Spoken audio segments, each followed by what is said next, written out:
En el siglo XIX hubo el movimiento del Renacimiento, que tiene estrecha conexión con el pietismo clásico del siglo XVIII. Muchos lo ven como una segunda fase del pietismo en la historia. Y las características comunes son el énfasis en la conversión, el rechazo de una teología crítica a la Biblia y la promoción de la misión interna y externa. Y acá hay que decir una cosa. En este entonces, por el iluminismo y las ciencias todas, muchos empezaron a leer la Biblia con un aparato crítico, tomando las ciencias, tomando la arqueología, la lingüística y todo lo demás para leer la Biblia, y mucho de lo que se creía empezó a ser cuestionado por estos que tenían ahora otras luces que lo ponían sobre el texto bíblico. Este movimiento de renacimiento entonces empezó a hacer esto, pero también hubo un rechazo a esto por parte del pietismo. ¿Okay? Y de este movimiento surge el término evangélico, que es ampliamente utilizado en nuestros días y revela influencias que el pietismo recibió en el contexto anglosajón. De ahí viene también el evangelicalismo en los Estados Unidos, los evangelicals, que tiene raíces en el pietismo, pero se distingue por asumir una forma más influenciada por los elementos anglosajones. El movimiento pietista llegó poco después de la muerte de Spener en su punto máximo, y después fue sofocado por la Ilustración y una teología marcada por el racionalismo. En el siglo XIX, el pietista en este tiempo fue una reacción a la situación de la iglesia en este momento. Sus representantes hicieron hincapié en la predicación bíblica como contrapunto a las tendencias racionalistas en las facultades de teología que intentaban dar una interpretación racional a todo lo que está en la Biblia. Y el término demitologizando los mitos, porque creían que muchas de las historias de Jesús fueron involucradas en algunas interpretaciones míticas, y así hicieron la reinterpretación de los milagros, incluso de las frases de Jesús, en donde lo racional tenía que explicar todo. Y los temas principales de los sermones en este tiempo eran la justificación del hombre pecador por el acto de Jesús en la cruz y la posibilidad de relación filial del creyente con Dios desde la aceptación del pecado concedido por Dios. En la segunda mitad del siglo XIX se fundaron varias organizaciones misioneras, siendo las primeras formas organizadas de evangelización y cultivo de la vida en comunión. En la segunda mitad del siglo XIX tuvo en Alemania grupos que vivían la comunión del período clásico del pietismo y que fueron fortalecidos. Surgió una conciencia profunda de la misión del pueblo de Dios en el mundo, con misioneros siendo enviados a todas las partes. El moderno movimiento misionero se debe al pietismo. El movimiento de evangelización de Finney es un producto de este tiempo. Finney experimentó la conversión a partir de experiencias visionarias que tuvo y recibió el bautismo en el Espíritu Santo. Él trabajó para la evangelización mundial. Él desarrolló una doctrina de la santificación que tenía influencias en el ideal de la perfección de John Wesley. El pietismo surgió dentro de la burguesía que veía la ortodoxia como obsoleta e infantil. El pietismo hizo hincapié en la conversión, la recepción del Espíritu y la vida cristiana, más centrado en el interior de cada individuo. Esto hizo que los pietistas se preocupasen con la misión y decían: el sacrificio ofrecido a Dios es el corazón puro. En el pietismo La religión era personal, individual e interior. Esta individualización redundó en la creencia en la renovación de la sociedad por medio de la renovación de la persona. Y esto llevó el pietismo a dedicarse a la caridad sin tener que preocuparse acerca de los cambios estructurales que producen distorsiones sociales. Ayudaban a los necesitados, pero nunca se preguntaban por qué habían necesitados. Se ayudaba a los pobres, pero nunca se preguntaban por qué había pobreza.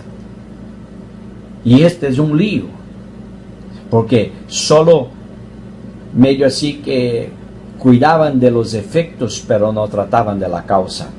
Y este es como que un mecanismo de huir de las causas verdaderas. No se preocupó con las cosas de este mundo, pero hizo hincapié en los collegia pietatis, pequeñas iglesias dentro de la iglesia. Otro término es ecclesiola in ecclesia. Y la separación entre las cosas religiosas y seculares, lo sagrado y el profano. Y esto lo vemos muy hoy día, aún. Como si hubieran dos reinos, el reino secular y el reino espiritual, que no se comunican. Y que el creyente debe meterse en el mundo material para sobrevivir, pero para las cosas espirituales, solo las cosas sagradas, divinas. Y ahí vienen las cosas iguales de esto: no se oye música, no se puede ver TV, no se puede hacer esto, no se puede hacer aquel, porque esto es cosa del mundo, esto es cosa del mundo, y el mundo allá afuera, y todo esto es un lenguaje que divide el mundo creado por Dios y que Dios dijo que era bueno. Se lo hace una división y una separación entre lo secular y lo religioso. Entendía que la fe se vive en el mundo, el énfasis en el sentimiento sobre la razón. O sea, lo que vale es lo que yo siento, no lo que yo comprendo. Frases como la religión es asunto del corazón y no de la cabeza. La religión cristiana es la religión del corazón, no se basa en la razón. Y que estas frases fueron dichas muchas veces son pruebas de estas afirmaciones. El pietismo cambió el objetivo, la forma y la comprensión del culto. Como objetivos estaban la conversión, la santificación y la edificación. El bautismo perdió su importancia porque puso énfasis en la conversión, en las emociones y en el subjetivismo. O sea, lo que yo pienso, lo que yo creo, lo que yo siento está por encima. La liturgia no fue valorada. Spener sostenía que la liturgia se debe utilizar con la libertad, la variedad y la movilidad. El calendario litúrgico fue visto como inmovilización innecesaria para aquellos que habían nacido de nuevo. La predicación fue dirigida para lograr la conversión de los oyentes. Era el uso de habilidades para argumentar y llevar los oyentes al arrepentimiento y la edificación. Y acá una cosa interesante. Hay predicadores que tal la énfasis que dan al arrepentimiento, a la conversión, que manipulan las emociones durante el culto, que manipulan la gente para que acepten a Jesucristo. Y esto es terrible.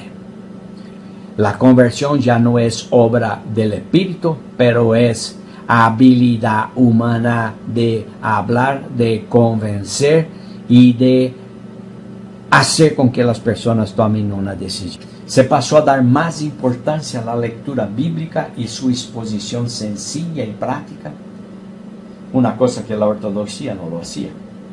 Las oraciones dejaron de ser leídas y pasaron a ser oraciones libres y espontáneas. La Santa Cena y la forma en que se celebraba fue criticada por Spener, quien entendía que muchos elementos fueron tomados de la cultura alemana. Y Frank, otro pietista, rechazó la confesión antes de la celebración de la Santa Cena y fue él quien empezó a celebrar la Santa Cena en las casas. Frente a esto todo, hubo quien discordara, porque no todos estaban de acuerdo con una liturgia más libre e improvisada. Hubo quien defendiera el uso de los calendarios litúrgicos y más elaboración en la liturgia. Zinzendorf decía que las viejas oraciones tenían algo divino e inimitable. Defendió el uso continuado de la liturgia porque, para él, su negligencia podría producir una disminución del espíritu. Como si lo que hacemos hace con que el espíritu sea más grande o más pequeño. Él también abogó sermones más cortos, afirmando que se puede decir más en menos tiempo, y él estaba en lo cierto. Fue el precursor de la concisión del mensaje con una sola enseñanza. Y este es un punto muy importante porque allá se hablaba cualquier cantidad y se intentaba enseñar todo lo posible en un solo sermón. Él puso esto. Y esto es una cosa que tenemos que tener en consideración hasta hoy. El sermón debe ser corto y una sola enseñanza en cada sermón. Por esto él fue el precursor de la concisión y el mensaje con una sola enseñanza. La música y las canciones cambiaron. La música era para acompañar los himnos, sin importancia para la liturgia. Los cantos que hablaban de la salvación dieron espacio a los que valoraban la experiencia. Fray Linhausen introdujo la nueva himnodia espiritual con hincapié en el sentimiento. Ve acá esta cosa. Lo que yo siento es más importante de lo que yo entiendo.